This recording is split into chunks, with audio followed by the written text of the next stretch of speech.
রূপপুর নামক এক গ্রামে বাস করত এক কৃষক পরিবার। বাবা মা আর তাদের একমাত্র মেয়ে রূপাকে নিয়েছিল তাদের সংসার। কিন্তু মেয়েটা ছিল খুব বোকা, কোনো কাজই ঠিক মতো করতে পারতো না। মা তো রান্না করতে বলে গেছে, ভাত তো চাপিয়ে দিলাম, এখন মা আসলে দুইজন একসাথে খাবো। রূপা মা, ও রূপা মা, তোর কি ভাত রান্না হলো? এই তো মা, দেখো ভাত হয়ে গেছে প্রায়। রেনু দেখে তার মেয়ে চুলায় আগুন না দিয়েই ভাতের হাঁড়ি চাপিয়ে বসে আছে। কি তোর চুলায় আগুন কই? আগুন দিয়ে ভাত রান্না করলে ভাত তো পুড়ে যাবে মা। এই বোকা মেয়ে নিয়ে যে আমি কি করি! কেন মা, আমি আবার কি করলাম? কি করলি? আগুন ছাড়া কি ভাত রান্না করা যায়? তাই তো।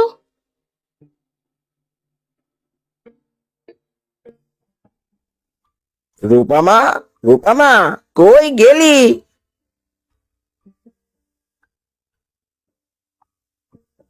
এই তো বাবা, বলো কি হয়েছে? যা তোমা, একটু পানি নিয়ে আয়। আচ্ছা বাবা, আমি এক্ষুনি আনছি। রূপা ঘরের ভিতরে যায় আর একটা গ্লাসে করে পানি নিয়ে আসে, তবে সেটা ছিল সামান্য পানি। এই নাও বাবা, তোমার পানি। পানি? কোথায় পানি? এ তো দেখছি খালি। তুমি তো বললে একটু পানি আনতে। আরে বোকা, আমি মাঠ থেকে আসলাম, পানি খাবো বলে তোকে পানি আনতে বললাম। কাকে তুমি বকছো? ওকে বকে বকে কোনো লাভ হয়েছে? গায়ে গতরে বড় হয়েছে শুধু, কিন্তু বুদ্ধি কিছুই হয়নি। থাকো তোমরা, সারাক্ষণ শুধু বকো আমাকে। এই বলে রূপা ঘরে চলে যায়। দেখেছো, দেখেছো মেয়ের ব্যবহার? দিন দিন আরো যেন খারাপ হচ্ছে। বলি এবার বিদায় করো ওকে বিয়ে দিয়ে। এই বোকা মেয়েকে কে বিয়ে করবে? তা আমি জানি, তুমি বিদায় করো। কিছুদিন পর পাশের গ্রামের ছেলে নিশানের সাথে বিয়ে হয়ে যায় রূপার।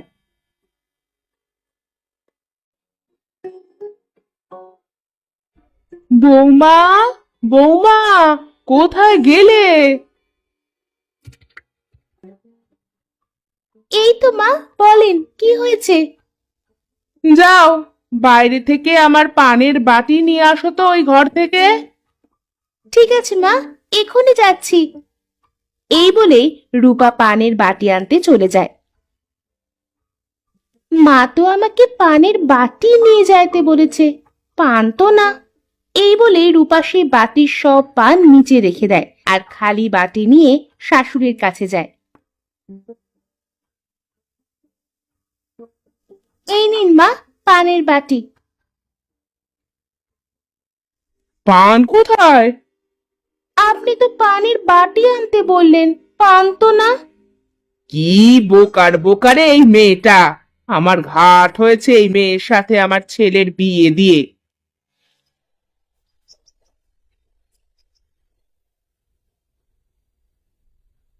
আহ, আজ মাছের মাথা দিয়ে পেট ভরে খাবো। খা বাবা, খা, পেট ভরে খা। সারাদিন কত পরিশ্রম করিস। থু থু থু, এ কি রান্না করেছো? হ্যাঁ, কেন, ভালো হয়নি? একটা খাবারেও লবণ দাওনি কেন? আমাকে তুমি বোকা পেয়েছো? লবণ দিই আর খাবার তিতো হয়ে যাক? আমি এত বোকা নই।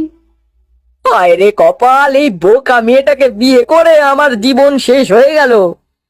বলি তোমার বাবা মা কি কোনো কাজ কাম শেখায়নি? সব কাজে বোকাবো করো। যা, এখনই বাড়ি থেকে বেরিয়ে যা। রূপা কোনো কথা না বলে সেখান থেকে চলে যায় আর ঘরের বাইরে এসে কান্না করে। হে খোদা, আমাকে তুমি বোকা বানালে কেন? সব জায়গায় আমাকে কথা শুনতে হয়। আমার বুদ্ধি একটু কম বলে সবাই আমাকে বকে। আমি আর জীবন আর রাখবোই না। এই বলে রূপা একটা দড়ি নিয়ে বাড়ি থেকে জঙ্গলে চলে যায়।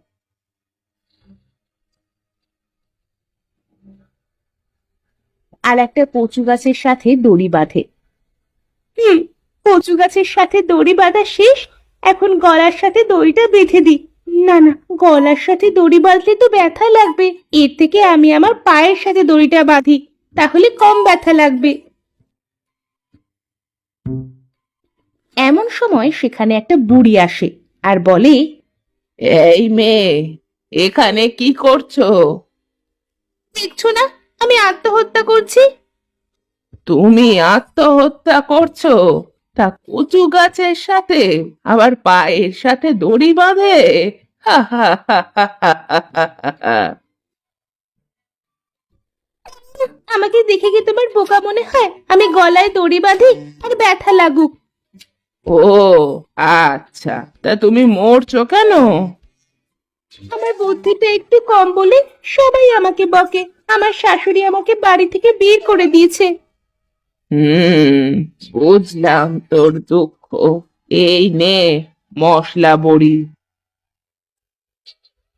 এখন থেকে তুই যখনই রান্না করবি তখনই এই মশলা বড়ি রান্নায় দিবি, তাহলে তোর রান্নার স্বাদ অনেক বেড়ে যাবে।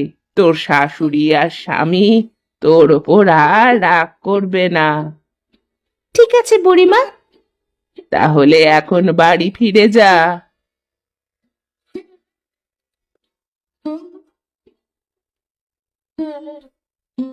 রূপা বাড়ি ফিরে আসে দেখে তার শাশুড়ি বলে, কি রে পোড়ামুখী, বোকা একটা মেয়ে, আবার ফিরে এলি যে? আহ মা, চুপ করো তো। ও না হয় একটু বোকা, কিন্তু অনেক ভালো, বুঝলে? চলো বউ, ঘরে চলো।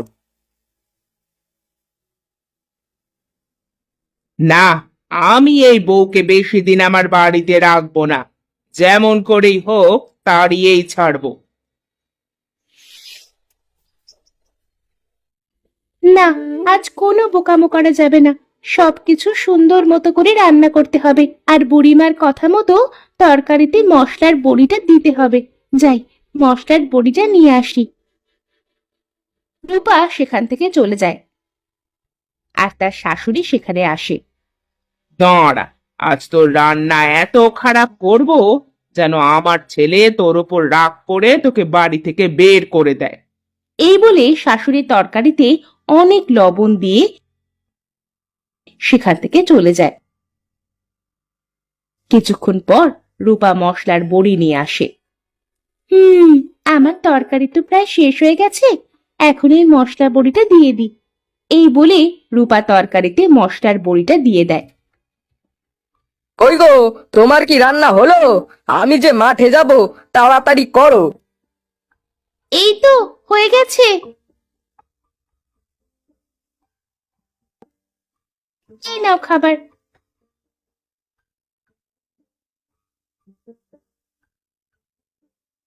দাও দাও দেখি, আজ আবার কি রান্না করলে? আহ, আজ যে অনেক স্বাদ হয়েছে তরকারিতে। কি বলিস খোকা?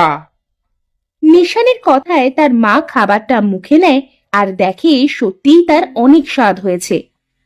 কি ব্যাপার, আমি তো অনেক লবণ দিয়েছিলাম, তাও এত স্বাদ কিভাবে হলো? কি ভাবছেন মা? ওইভাবে খেয়ে নিন, না হলে খাবার গলায় আটকে যাবে তো। নিশান খাবার শেষ করে মাঠে চলে যায়। মাঠে গিয়ে দেখে ফসলের অবস্থা অনেক খারাপ। না, আর মনে হয় চাষ করা হবে না। ফসলের এমন অবস্থা হলে কিভাবে চাষ করব? নিশান মন খারাপ করে সেখান থেকে বাড়ি চলে আসে।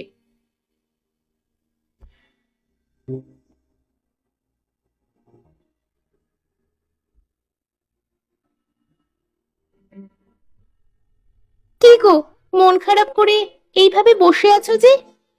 চাষের অবস্থা খুব খারাপ, আর চাষ না করতে পারলে তো খাবো কি? বলি ব্যবসা করো। তোমার কি বুদ্ধি কোনোদিনও হবে না? ব্যবসা করব, টাকা কোথায় পাবো শুনি? শোনো, আমার কাছে মশলার বড়ি আছে, সেই মশলার বড়ি দিয়ে যদি খাবার বানানো যায় তাহলে তার অনেক স্বাদ হবে। এই জন্য বলছি, তুমি একটা সিঙ্গাড়ার দোকান দাও, বুঝলে? আমি সিঙ্গাড়া বানিয়ে দেব আর তুমি বিক্রি করবে। ওরে বাবা, আমার বউয়ের যে দেখছি বুদ্ধি খুলেছে মাথায়। হ্যাঁ গো হ্যাঁ, আমি এখন থেকে আর বোকামো করি না। এখন সব আমার মনে থাকে, আর এই সব মশলা বুড়ির কামাল। মশলা বড়ি মানে? তবে শোনো। যাক, খোদা আমাদের দিকে মুখ তুলে তাকিয়েছে। এরপর নিশান একটা সিঙ্গারার দোকান দেয়, আর রূপা বাড়ি থেকে সেই সিঙ্গারা বানিয়ে দেয়। নিয়ে যান মশলা বড়ির সিঙ্গারা। মশলা বড়ির সিঙ্গারা? দাও তো দেখি দুটা খেয়ে কেমন স্বাদ। এই নাও ভাই দুটা সিঙ্গারা। বাহ, কি স্বাদ! একদম অমৃত খাইলাম মনে হলো। তা ভাই, আমাকে আরো কিছু দাও, আমি বাড়িতে নিয়ে যাব। এরপর নিশান কিছু সিঙ্গারা প্যাকেট করে দিয়ে দেয়। মানিকের সিঙ্গারার কথা লোকজনের মুখে মুখে হয়ে গেল। দেখতে দেখতে তাদের দোকানও অনেক বড় হয়ে গেল। সারাক্ষণ ভিড় লেগেই থাকতো। আমাকে মাফ করে দাও বৌমা, আমি তোমাকে একদিন বাড়ি থেকে বের করে দিতে চেয়েছিলাম। আজ তোমার জন্যই আমার ছেলে অনেক বড় ব্যবসায়ী হয়েছে। কিন্তু এইসব কি করে সম্ভব করলে তুমি? এই সব আমার বোকা বউয়ের মশলা বড়ির কামাল। হ্যাঁ, মশলা বড়ি? নয় মা, হ্যাঁ বলুন, হ্যাঁ, মশলা বড়ি।